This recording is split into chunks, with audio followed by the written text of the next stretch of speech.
Welcome to the Holding Time podcast, where we share inspiring stories from remarkable mothers who participated in the Holding Time project in Bradford.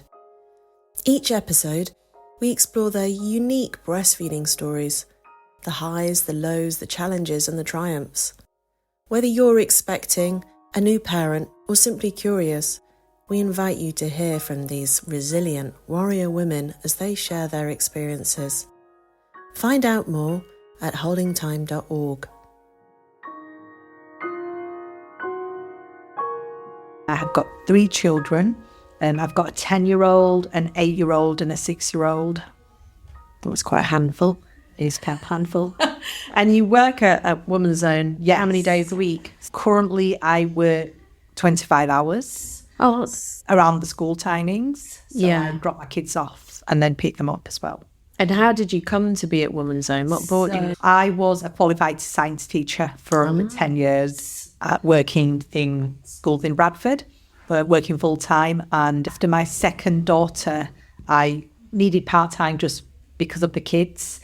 And so I left my outstanding school that was very good and very, very good school to go work for a different school that was a bit more flexible, but not as good.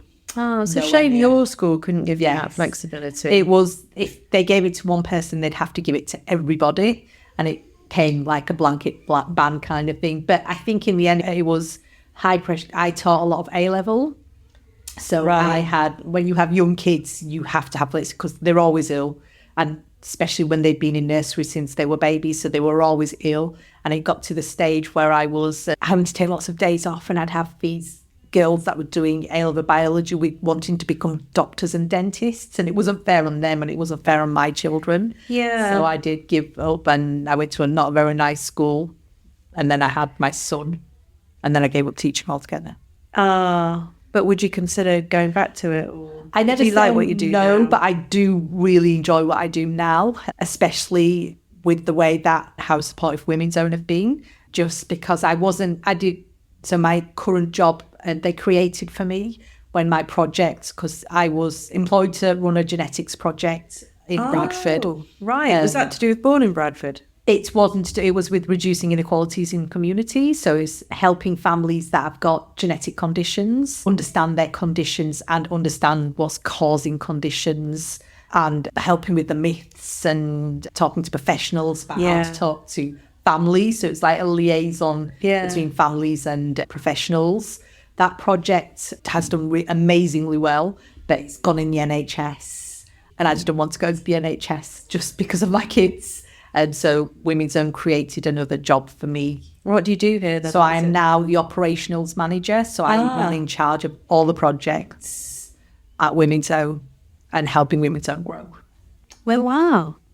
Amazing. That's great. Women's Zone, I think, is such an amazing place. And just, it is growing all the time, isn't it? Yes. But, it's good to get in these different perspectives, because you've obviously got this medical science background, really. I know it's not medical as in being a doctor, but understanding things like genetics is medical, isn't it? Yes. And public health as well.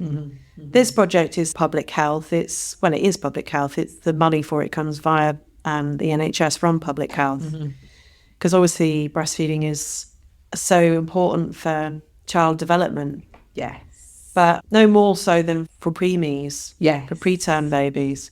So you mentioned that your daughter was born, my oldest 12 weeks early. Yes. 28 weeks? 28 weeks on the day. If she'd been born on the night before, when I went into labour, she'd been 27 weeks and 6 days. And she was born in Halifax as well. So they don't keep a baby that's under 28 weeks. So she was born like literally the morning that they would have kept her if she'd been born a little while. Keep a baby, meaning what happens to the baby? They have to come to the bigger hospital. So they have to come to Bradford or Leeds. So I had her 28 weeks. It's only really about 3 weeks after the point where they're not really able to survive, isn't it? I mean, is 24 weeks the youngest? No, the youngest is now 21 weeks. But it massively, like if you think about the development between a 21-week-old and a 20, even every week actually it goes bigger and bigger and bigger.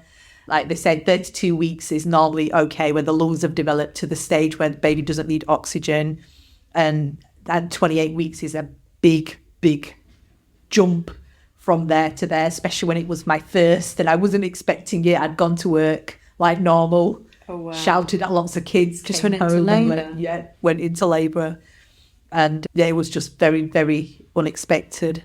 Well, what was the cause of that early birth? I think I had, from what I can understand of what happened then, I think I had a strep B infection, and I'd had the antibiotics at my 12-week, when the appointment, and it must have come back, or it mustn't have got rid of it properly. So I assume that I had the strep. Is that like a throat infection? Strep B is anywhere, so like you can have strep B, but it's very dangerous in babies. Right. So if mother carries strep B, then you need to have intravenous antibiotics when you're giving birth, or and they have to keep the baby in. So all of my other children had to stay in for, either I had to have antibiotics during labour, or they kept my youngest. Because it stays in your system? Yes, and it can get passed on to the baby, and it can and it can cause death in lots of babies. So they are quite vigilant with it as well. What a hugely worrying birth. Yes, it was. Stress must have been out of control. Beyond traumatic. I was in a room with 6 other ladies, and then the nurses were checking every single one by one. They're all going home. My husband came, and I said, and we were fast, and he was fasting. I wasn't fasting. And I said, you go home, open your fasting, come back and pick me up. And then it said he went home, and the doctor checked. And she's like, no, you're 4 centimeters dilated. You need to go to the labour ward. And then I phoned him to say, come back. And he's like, oh, hang on, I'm coming. I'll pick you up. And I said, no, and my husband at the time is a pharmacist, or her dad is a pharmacist. And it is massively worrying, obviously, because like we both knew what this could potentially mean for the baby and everything. Thankfully, I got given the steroids, and they were amazing. So I got the steroids to develop her lungs, and you have to have another set of steroids 12 hours later.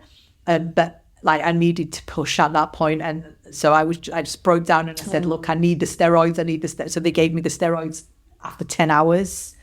But the birth was relatively easily, Small, I suppose. It apparently doesn't really matter if they're small or really? big. Yeah, so apparently smaller births are harder. But I have a very good, every single one I've had really good births. I sleep through most of my, I know that's what she was saying. She's like, why are you sleeping? I was like, well, what do you want me to do?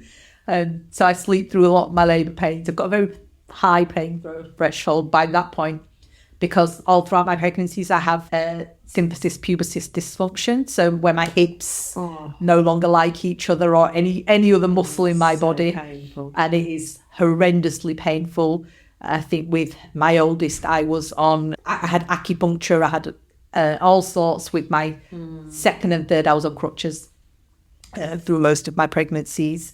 But then that makes my births very, very, by comparison. Easy.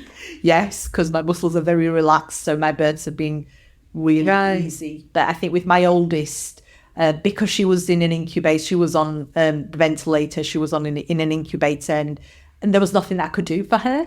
And the biggest thing that they said is that she needs breast milk. So even if she gets half a meal, get breast milk.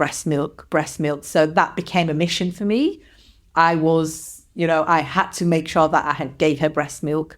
So and at that many weeks, would you even be producing breast milk? As soon as you give birth, so as soon as you start giving birth, your body starts producing oxytocin. Oxytocin also is a hormone that triggers breast milk production as well. And then every time you pump, you're producing more oxytocin. So that's the science behind it. So the more you pump, the more breast milk you'll get. So that became my mission for the next 12 weeks while she was in hospital. And I was very regimented. So they said, pretend you've got a newborn. So I was getting up every 2 hours in the night as well, even though she wasn't with me. And I was pumping. So I did that. My daughter couldn't digest formula and I had double mastitis. So I had to relactate. So I lost all my, I went from having loads of milk to having no milk. And so I had to relactate. And so it's every 2 hours. Yes. That is brutal. Yes. It's really, because you're so tired, and to wake up and pump. But somehow you manage to do it. You do, yeah. Because you're so determined. Yes. It's almost like psychotic. Yes. So I used to be, they used to be like, just don't do it for today. And I'm like, nope. Because you know if you skip that it's going to, well, you know that it's the continual demand that's going to build your supply up. Yes. So I was in a very fortunate position, alhamdulillah, where I produced a lot of milk. So I produced like gallons of milk, even with all three of mine. So I did produce a lot of milk. Once I had established the breast milk, I did produce quite a lot. And where did you express? Like, did you express in the hospital, in the expressing room, or were you at home doing that? Or was it a mixture of the two? Everywhere. I went to somebody's house. So we went to visit somebody in London. I expressed at her house as well. Before I'd wake up, so that they used to put the partition up around the baby, so watch the baby and express. And that's how I got it. That's how I established it in the hospital. And then once I was at home, they did say put a picture there, and I did that for a few days. But after that, it was just it was quite easy. Did it make a difference when they put the partition up and you expressed it in front of the baby? Was that in the early days? Yes, that was in the very early days. I think. Do you think it helped your oxytocin levels go up? Potentially, yes. I think what they found is that lots of mothers struggled with milk production. So I think what they throw everything at you to get that milk production there. So they are very supportive, and they are very insistent that you produce best milk. There is also, there was lots of babies on the ward that were having donated milk because they just weren't, their mum wasn't producing enough breast milk. So there was that option as well. So it wasn't that you have to do it, but the nurses were quite insistent that it is your breast milk that's going to be the best. Oh, yeah. I think they do know that. And also, donor milk will be somewhat preserved. Yes. And it will be refrigerated or something. It won't be as fresh. Yes. Milk that you've expressed that goes straight to your baby. Mm-hmm. Mm-hmm. And there is something about you producing exactly what your baby needs, which nobody really understands how that happens. Yes, there is a lot of that. So there was a lot of skin to skin. So we did a lot of skin to skin. Yes, there was a lot of did she have a lot of tubes? Or yes. Were you able to pick her up and put her on you? Or? After the first, so once they got her stabilized, not trying to die every 2 minutes. Yeah, so as soon as but even then, like even when she was on me, she'd stop breathing. They'd come and take her away and then give her oxygen, or not even oxygen. They'd have to do whatever they needed to do, and they'd put her back on. They're like, no, kangaroo care is amazing. It will help. It will work. We just stay at it. So that's great to hear, because I have interviewed women who've had premature babies in different parts of the country, and it does seem patchy. Like, it doesn't seem, I mean, definitely everybody wants you to produce breast milk, but I don't know. One woman did tell me that she felt quite unsupported in terms of expressing, and I mean, maybe your daughter would have been in the NICU for a long time, though. Yes. Was she in there for 12 weeks? She was or 10? Intensive care for 8 weeks, and then she was still in the NICU until for another extra 2 weeks, and then we transitioned home as well. So she was in intensive care for 8 weeks. How big was she when she came? When she came home, she was 4.5 kilos. So just under 5 pounds, but when she was born, she was 2 pounds. So she was a kilo. She literally, in my hand. Yeah. Yes. Yeah. So she was tiny, and then but she fought.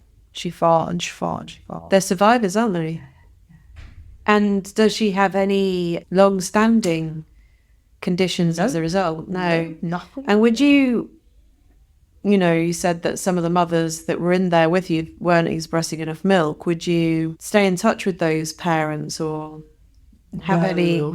No, we didn't. I think it was. You'd see them a lot, wouldn't you? We did. Go through a lot together, really. Yes, but I think maybe I was in a very, very. You're in a bubble. That's your incubator. This is your bubble. That was somebody else's incubator. That was that person's bubble. I did notice, and at the time I was just like, no. I did notice that I was treated a lot better potentially than, there was a very young mum. So there was an 18-year-old, 17-year-old, and they weren't as supportive of her. They were quite, it's only a few years later that I thought actually they didn't treat me like they treated her, or they didn't treat her like they treated me, because I think she was very young and she just didn't want to breastfeed, and she didn't want to put the time in to express. And they weren't. I think they did judge her quite a lot because of that. And the outcomes of her baby, do you know what they were? I think what happened was she put her baby up for adoption. And I think that was quite early on that she decided that. So I think when they were both in the, they were in the not high dependency, in the general ward, but in the NICU, I think the baby was adopted given away to somebody else because she didn't want to take care of her baby. Oh, I mean, there's all sorts of sad stories, aren't there, all things going on around you in hospital, because it is just a mixing pot of all these different moments, chance moments of who happens to be there that week or those weeks when you're there. And I know that children that are fed their mother, I know that if you as a mother can manage to get that lactation going, your child has a lesser chance of readmission. Yes.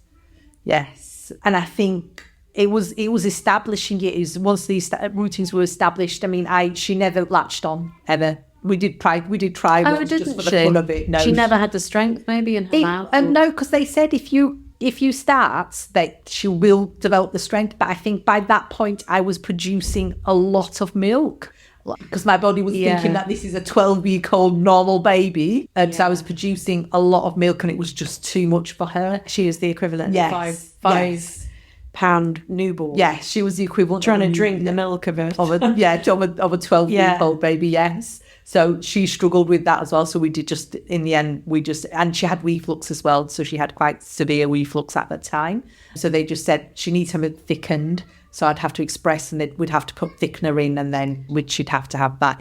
Which then, I mean, it was fine because I had enough in the freezer until she was 6 or 7 months old. So I did stop expressing when she was 4 months old. So just after she came home, just because it was a newborn baby, a terminally ill mother-in-law, pumping was a lot at the time. So I did stop expressing there was more than enough milk in the freezer. So we had an entire freezer full of milk. Wow. That we did go through most of it. We had to get rid of some of it because I got a bit, I got paranoid that it went off. Yeah, I suppose you don't really know, do you? Yes. Like, how good is this milk at this point? After this amount of time in the freezer? It can, so when I've done my research, so you can leave it in a deep freezer for up to 6 months or up to even a year. Some were saying a year, but I wouldn't ever trust it for a year. But and you wonder, is it? Well, I suppose it's probably still better than the formula, do you think? But I don't know. Yeah, keeping it going, keeping the expressing going is really hard work, isn't it? I think 4 months is a long time to express. Mm-hmm. People don't realise it's so much harder than breastfeeding. Yes. You can't go anywhere because you're expressing. Yes. I mean, it's nice that you can bottle feed in that sense. You have that convenience, but then the actual expressing itself, I don't know, it sort of takes it out of you. It does take it. And then you've got to still do the sterilisation. But you've got more things to sterilise as well. Yeah. And then storing the breast milk in the proper way as well, because I didn't realise that. I think initially I didn't realise you need to store it in sterile bags. So I had bought just normal bags, and I'd put lots of milk in normal bags. And then I can remember phoning Tesco's to ask if their bags were sterile, if their food grade bags were sterile. Because yes, they were. Then that's good. It was like one of the weirdest conversations that person had ever had. Yeah. It does tend to be women that I interview that express that have the weirdest conversations. Yeah. I was talking to a woman the other day, and she was talking about how during COVID she was expressing, and she had to have this bag search every time she went into the place where she worked, and she was just so embarrassed by the pumping stuff that was in her bag. And in the end, she and the guard just agreed that he just wouldn't look in her bag anymore because he was embarrassed as well. And then there was the whole thing about the milk being in a shared fridge and people seeing it and stuff. It's actually quite personal, isn't it? You don't really want people looking at your milk. Yes. It's kind of a strange thing. It's a bit like they're looking at you. They're sort of seeing your insides or something. And then when they ask for people, could I have some? But not because it's supposed to be really good for eczema. Yeah. So somebody asked me, could I have some of your milk for eczema? And I'm like, do I want my milk on my face? Yeah, because it's meant for your baby, isn't it? And you sort of feel that it's quite an intimate thing. Yes. But, I understand with Islam that actually milk has this sort of very special status. Yes. That if someone who's a wet nurse for a baby, they become almost like a family member. Yes. And So there is that idea of it being kind of sacred. And yeah, it's really important because I was asked to donate milk and I refused for that reason. And it was quite a big, especially when you see these women that were, just next to me, like in tears expressing because they just weren't producing any milk, and you had loads, and to have that conversation as well. But saying that the nurses were quite aware of it. So it wasn't ever that, oh, you've got all this milk, why aren't you sharing it? They said, we understand that this is how it works. And I was quite diplomatic in the way that I said, I'd love to share, but I could only share with one person, and I'd have to follow that person. You'd have to have a relationship with them. Yes, because my dad's got milk sisters. Has he? Yes, and they literally, like, they used to call, they were like, that's my brother, that is my Mathron, he is like very important in my life, and he was very attached to his milk sister. But the ones that were the same age, the ones that shared the milk, he was very attached to her, and it was quite an important thing as well. Yeah. I know in other religions, like for example, there's old texts around Jewish families enlisting the help of a wet nurse, and that wet nurse having to be Jewish. So, the bloodline or the milk line being. Yeah. And in Chinese medicine, breast milk is called white blood. So it is considered to be, I mean, really, it's a miscategorization to call breast milk food, because it is actually much closer to a drug or to medicine. Because you've got your antibodies, you've got everything. So it's much more like blood in that sense. You're getting a transfusion of all the cells and everything, aren't you? And when the baby latches on, if the baby's got a particular infection, the infection, your body will pick that up and it'll produce the antibodies for that infection, which was one of my things. I was like, oh, my baby needs to latch on, so my body knows which antibodies to make. So it's quite interesting, especially how it works. So when my son latched on, I was so happy with it. I was like, he'll get all the right nutrients that he needs. Thank you for listening to the Holding Time podcast. We're grateful to everyone involved in this project, including our partners and funders, Bradford District Care Trust and Arts Council England and Better Place Bradford, and all the incredible mothers and families who made it all possible. For more information, visit holdingtime.org. The link is in the episode description. Please like, follow or subscribe so you don't miss future episodes. And consider sharing this podcast to help raise awareness and support for breastfeeding.